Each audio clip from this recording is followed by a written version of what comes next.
عاوزين تعرفوا حقيقة اننا سيبنا الشقة الجديدة اللي احنا ما كملناش كام شهر فيها، اللي ما تهنناش بيها، والصدمات اللي قابلناها وكم المعاناة اللي واجهناها تخطيناها ازاي، وبدأنا ازاي من جديد من الصفر من البداية. حطوا اللايك الاول وشير كتير عشان الناس تعرف الحكاية، واتفرجوا على الفيديو ده للاخر عشان تعرفوا كل الاسباب بالتفاصيل المملة.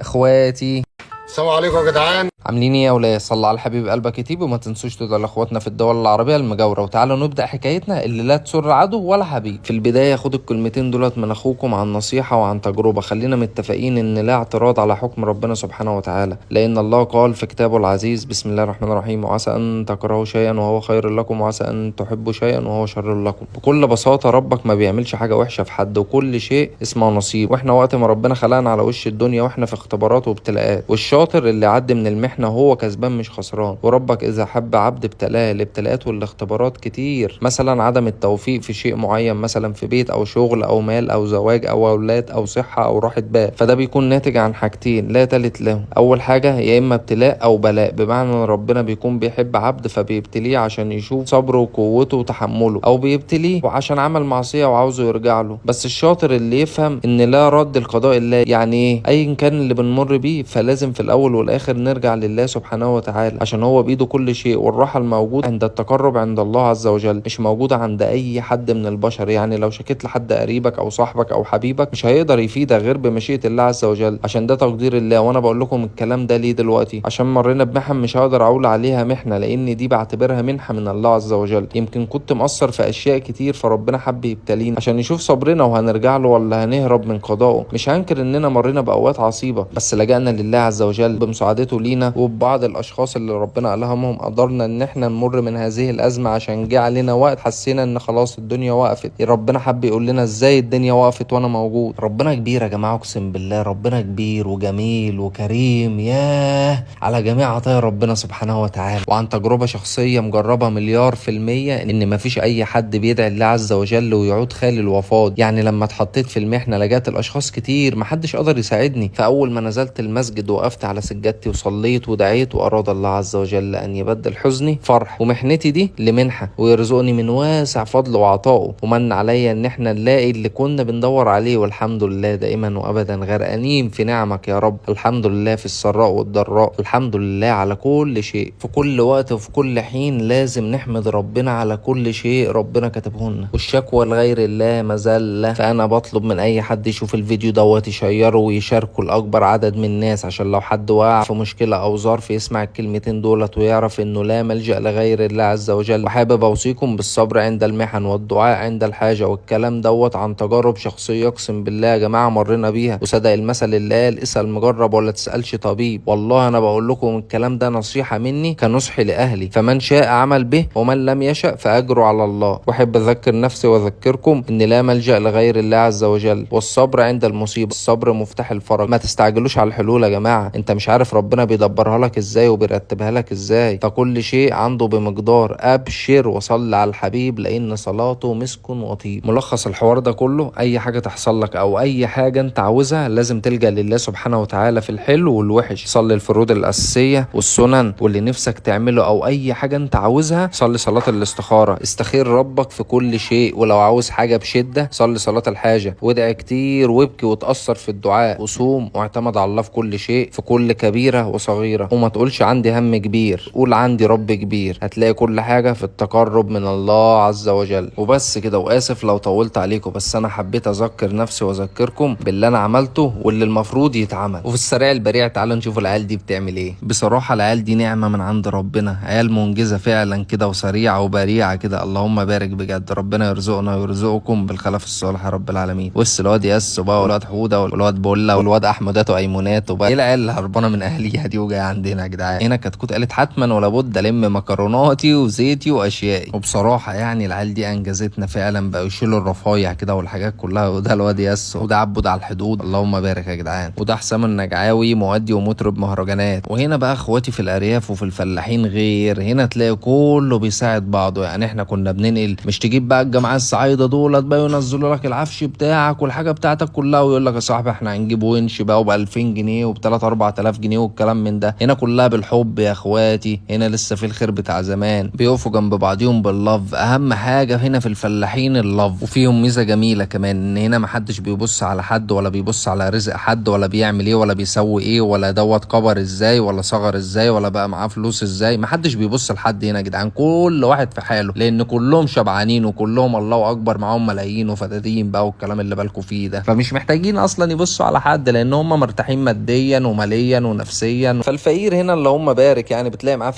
فدان وربع، ده بياكله وبيشربه وبيغديه وبيعشيه وبيهشتكه كمان. انا مش بحسد يا جماعه، انا بنق بس. وده بقى الافيونه يا جدعان، لجميع اعمال اي حاجه انت عاوزها هتلاقي الافيونه معاك في اي حاجه. وهنا لسه حسام النجعاوي برضه مش عارف يطلع الكرسي لحد دلوقتي. اصلك دوت يا جدعان مش بتاع كراسي، دوت لاي مناسبه لاي طهور هتلاقيه معاك يا جدعان مؤدي. وبكده تكون خلصت حكايتنا يا مؤمنين. ولو عجبكم فيديو النهارده ما تنسوش لايك وكومنت وشير، واتمنوا لنا من قلبكم الخير. سلام عليكم.